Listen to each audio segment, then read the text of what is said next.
Manchester City 3. What?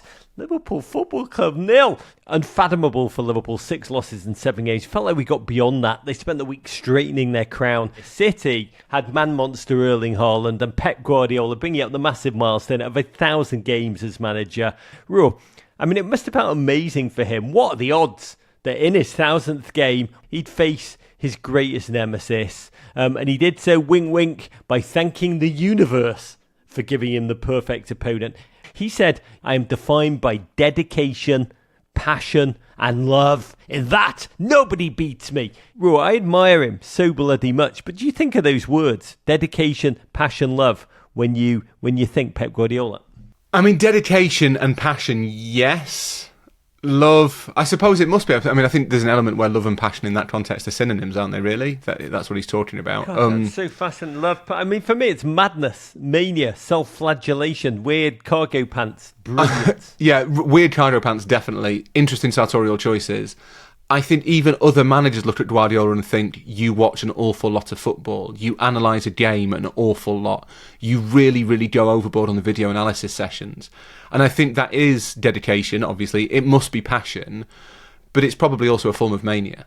I mean, it is obsession, and it is remarkable, and it's been incredible to witness. But to this game, and in the opening exchanges, whatever Pep had done to set it up, it became very clear, very quickly, how outgunned that Liverpool midfield was. I was told Alexis McAllister was returning to form, that Gravenberch was again imperious, but they were really tossed around early. And suddenly, Konate blew a clearance. The mischievous, hungry Doku swooped in, rounded Mamashvili in the Liverpool goal, still trying to fill Alisson's big bearded shoes. There was left knee to left foot. One of those looks a bit soft, but the pace, I guess, Doku was moving in real time. Small touch sends you completely off kilter. Penalty. Up steps Haaland. 98 goals, hoping to blast his way to 100 faster than any human being before him. All that raw milk, all that fatty steak. I mean, he swoops in on the ball like a cartoon cat, a huge giant kidnapper in a cartoon. He just kind of pace, hunger, oddly stooped posture, little legs speeding in. It wasn't a terrible penalty. Mamashvili just redeemed himself, shouted in Georgian, ball don't lie. You felt bloody good in that moment, didn't you? You felt like reprieve. It was a very unlucky penalty to concede. It was a tiny, tiny touch. The slenderest of touches that only VAR spotted. I think you can certainly make a case that it wasn't a clear and obvious error, if that means anything anymore. I don't know if it does, Rog. They keep changing the rules. But at the same time, that relief was tinged with an overwhelming sense of dread, if I'm honest, that City were very clearly better than Liverpool, and they were starting to really make them worried. And there were still 75 minutes to play. I mean, this City, remember, I think had won just once in 8 games against Liverpool before this one. That's why this was such a shock, because they completely were undeterred, unfettered. Doku, I mean, so much improved this season, bossing that left flank. Mo Salah leaving Conor Bradley. Poor Conor Bradley, totally exposed. There was a moment when he ragdolled poor Conor at one point, and then the moment, 22 pass move from their own corner flag, upfield. Almost like, and this goal was fascinating. It was like an homage in many ways to Pep control ball of old. Pep, the second time he came on this show, he told me that he dreams of at night the perfect goal. I said, what's the perfect goal? He said, where every outfield player touches the ball. That was this one. But it finished in the modern way, the modern Pep Guardiola style, the old gods meeting the new, by Erling Haaland. He who laughs last, laughs longest. The ball swung in stunningly by Núñez. And Konate, who's become very much a Dr. Jekyll and Mr. Konate kind of player, got his mechanics totally wrong, didn't clear it, simply nodded it onto Haaland. I don't know how much he knew, but the net effect was instinctual, just a looping header. And a roar of victory, and me drunk into the gods in Valhalla. 28 goals on the season, 19 for his club in 18 games. Karate kick in the corner flag like a Norwegian Mateta. It was an incredible moment, inevitable. Yeah, inevitable basically from kick-off, from the start of the season, from the birth of Erling Haaland. I don't know, from the moment that he was foretold. It was coming. There's never been a goal that was more coming. As you say, it was a slightly weird goal because I'm not sure it was a deliberate header, but then I guess if you're a 6'5" Norwegian jumping really, really high behind a central defender, it's the sort of stuff that happens. City deserved it, lovely move. Yeah, maybe that blending of what Guardiola once was and what he has become, partly to accommodate this sort of super weapon that he's got up front. It is a super weapon. It is.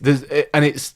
Yeah, I think you said months ago that the Premier League title was Arsenal versus Erling Haaland. That looks like how it's playing out. But set pieces are life itself. 39th minute, off a corner. Van Dijk had the ball in the back of the net with a quite potent header, beating a flailing Donnarumma. And then on the replay, you saw little Andy Robertson ducking out the ball's path near the goal line.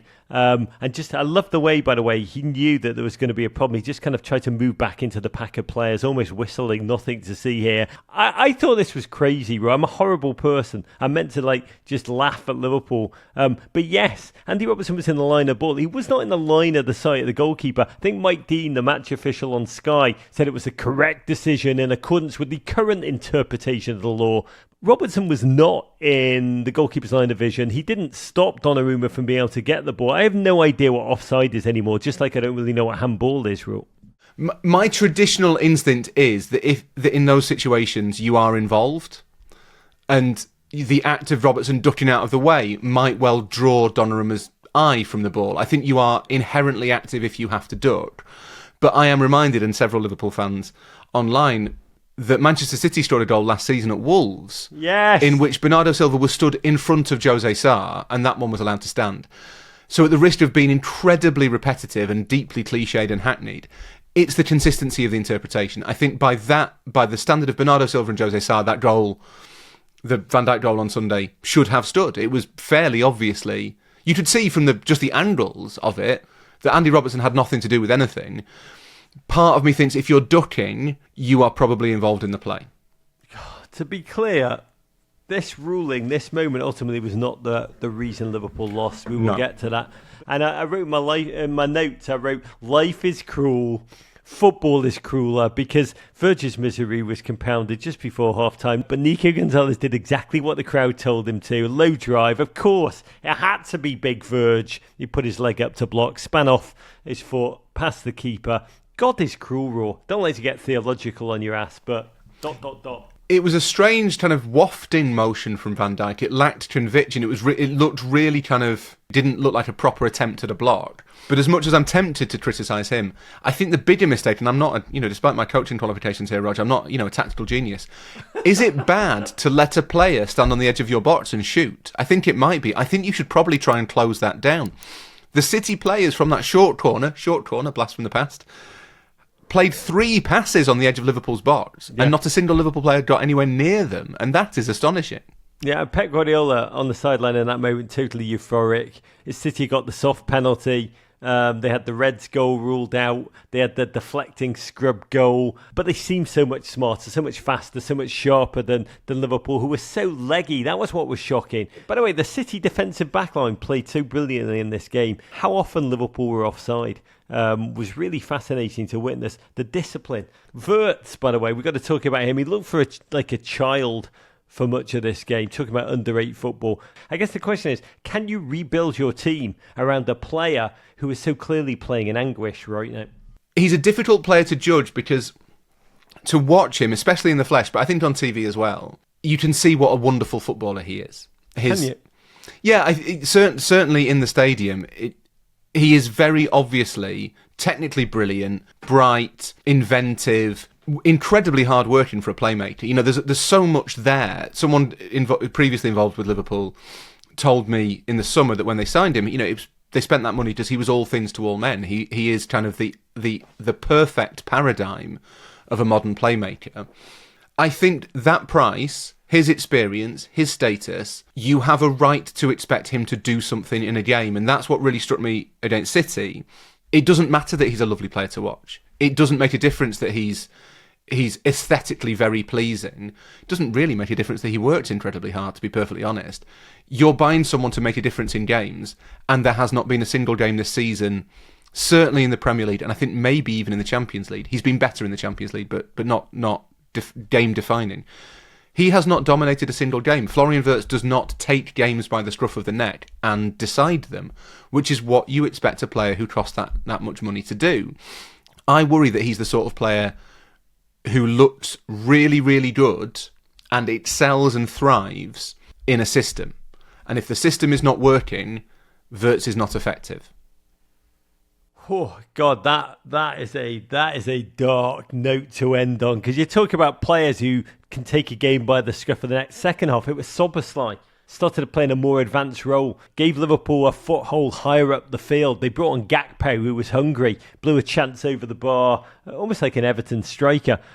You had Nico O'Reilly smothering Mo Salah. Liverpool couldn't live, though, with Jérémy Doku. I mean, just an interstellar level of performance from the very opening, like a luxury player. But this season, there's been an intentionality about his play, a focus, a self-understanding almost, Raw. And in this game, he was utterly unplayable. When he took possession on the ball, and you knew what he was going to do with it before he even took that first touch, he just dropped his shoulder, fast feet, created separation again from Sad Kanate. It was just a poem of a strike. That transformation, how do you understand it? And is it permanent? It's difficult to say on the permanent thing. It is interesting. Doku was brilliant against Borussia Dortmund in the Champions League as well 4 days earlier. And it did feel as though one of the narratives that emerged from City beating Liverpool was Jérémy Doku's, the new star. They've unearthed another one. I'm not sure whether that holds up over the course of the whole season so far. He does seem to have unlocked another level to his performance. You can see exactly why he's been considered so exciting for so long.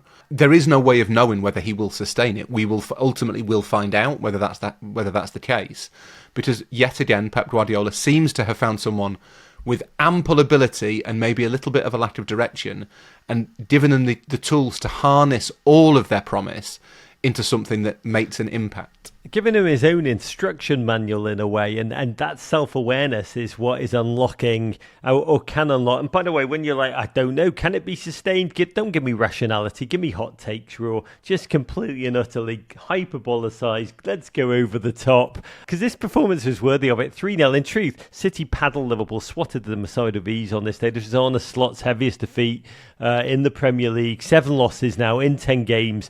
Goals hard to come by, conceding in bunches suddenly. I don't think they had a shot on goal until the 76th minute. Really bedraggled in that Manchester reign. 6 wins, 5 losses, all or nothing on this season. And this one hurts, because we thought they'd found the equation, stripping back the first team, dropping the newcomers, going back to what had delivered glory. Now they have to work out how to reset, find the momentum now, Raw. I mean, it's going to be a very long international break for Arne Slot. And the question I've got for you, is this the real Liverpool, Raw? Is the one we saw against Aston Villa and then against Real Madrid, is that actually the outlier? I think at the moment, Rog, yeah, you have to say that it is. That they were genuinely excellent against Real Madrid, and Real Madrid are top of La Liga. They drew with Rayo Vallecano over the weekend, but they are still top of La Liga. They're still Real Madrid. They've still got all that talent. And Liverpool overpowered them. They produced all of the things you would have expected from Liverpool last season, but they've done nothing of the sort for nearly 2 months. There has been no sign of a performance like that.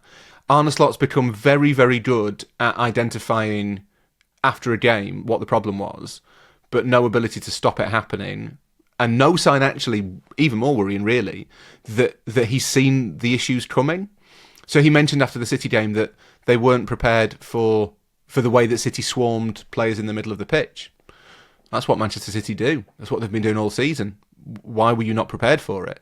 But it looks to me an awful lot like there's some very hard decisions that need to be made at Liverpool. There's some very difficult calls that need to be made, and they require a degree of ruthlessness at this stage. From the City perspective, a delirious day. Again, Liverpool had the upper hand in this really the past 3-4 seasons, and the fans got to entertain themselves by singing "You're Getting Sacked" in the morning to a quite stupefied Arne Slot. It was magnificent for them. Capped off with the final whistle, ecstasy for Pep Guardiola. Win number, is it 716? Throttling a bedraggled Liverpool in his 1000th game. You couldn't get a better experience than that. And you can tell how proud he was as he walked around after the final whistle. You kind of saw in that moment, this is a man who suddenly believes there's a bigger celebration to be had this season. It is City are beginning to hum, and they're true title challengers. They do look like they've found a rhythm. They look like they're in gear.